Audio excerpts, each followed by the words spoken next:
Let's talk about photography projects and where to find ideas for them. Now, everybody has their own habits and sources of inspiration. I've already told you that one of my main sources of inspiration is movies. But for photography projects, I usually find my ideas somewhere else. So let me give you a few tips for finding photography project ideas.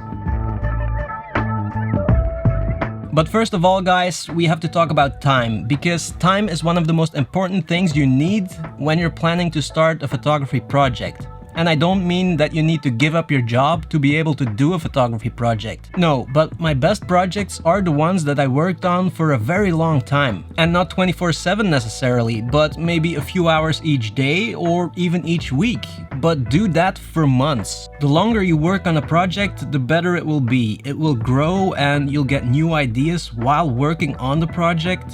I know it's tempting after a few weeks to say, yeah, that's it, I have cool photos, that's my project, it's finished. No, try to be patient and let your project mature. There's a lot of changing your mind and getting new ideas between getting the first idea and the final result. The thing is, you can look and research for ideas, but you can't force a good idea. A good idea starts with something small and then it grows into the final result. But okay, so here are a few tips for finding photography project ideas, things that work for me.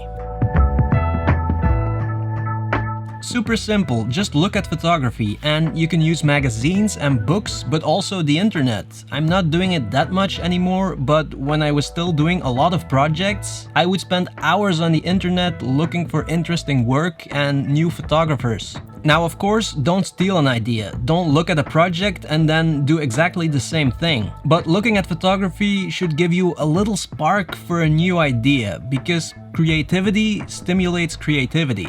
Well, that's what I think, at least. So, for example, I got the idea for my project Behind the Redwood Curtain when I found the work of Brian Schutmaat. I was obsessed with his series Grace the Mountain Sense. For that project, Brian documented the people and landscapes of small towns in the Great American West. And I wanted to do something similar, so I started looking for a subject, a country, a community, a town. It took me a few months to find something, but then finally, the first idea came when I was reading an article about Humboldt County.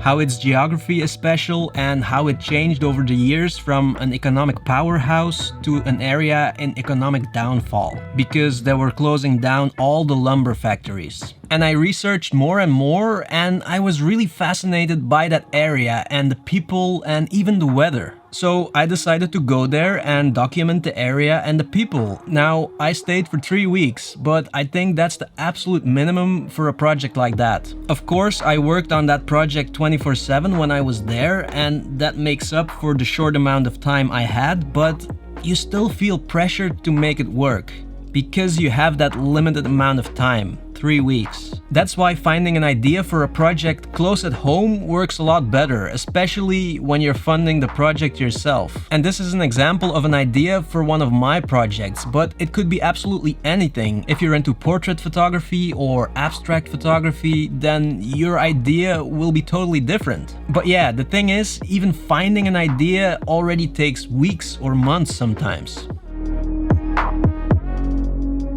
Okay, so I already told you that I get a lot of inspiration and ideas from watching movies, but that's not why I mention Netflix here.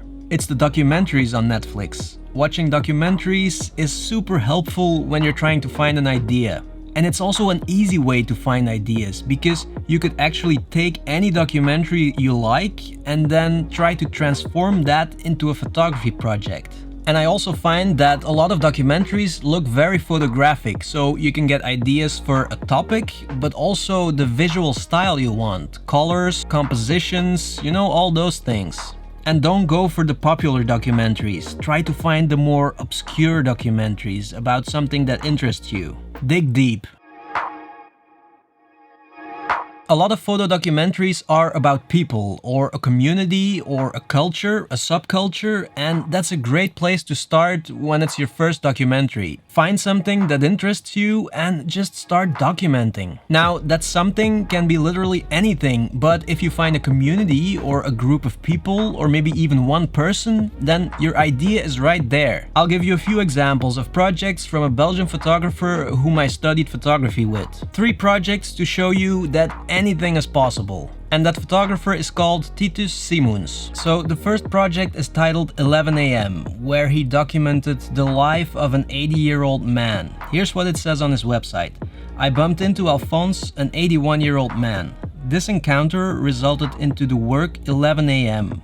During an 8-month period, here, this is very important, 8 months. During an 8-month period, I visited the octogenarian at his house at 11 AM. In search of a story, I started photographing Alphonse's daily routine, hoping that eventually something would break the repetitive patterns. And the second example I want to show you is Blue Sea, a series about the boys and girls at the Ibis Naval College in Ostend, Belgium. And it's a beautiful documentary, almost a poem. And then the third one is Mount Song, where he documented the pupils of a Chinese Kung Fu school. So these ideas go from something that's basically in your backyard to traveling somewhere halfway across the world. And another thing you should get from this is that the project about the Naval College, for example, it doesn't sound very exciting and adventurous, but that's exactly what's so good about it. It's a very intimate project about something that people usually don't see. He could have gone for the idea of documenting the fishermen at sea, you know, with storms and adventure, what we see on the Discovery Channel and National Geographic. But he was smart not to do that and show the other side,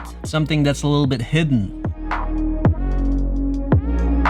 And finally, guys, what I would call the bring it to your own country technique. It's also an easier way to find ideas when it's your first project, for example. So here's how it works. When you stumble upon a photo documentary that you really like, why not take that idea to your own country? Now again, don't do exactly the same thing, but try to find out how you can transform and translate that idea to your own country. And how you can make that work where you live. Maybe there's something similar close to you and you can shape that idea to something that will work for you. You know, you have to add your own flavor and your own ideas to it. Let it grow until finally you have your own idea. And that's it, guys. That's how I usually try to find ideas for my photography projects and documentaries. I hope it helps you. Thank you so much for watching and see you in the next one.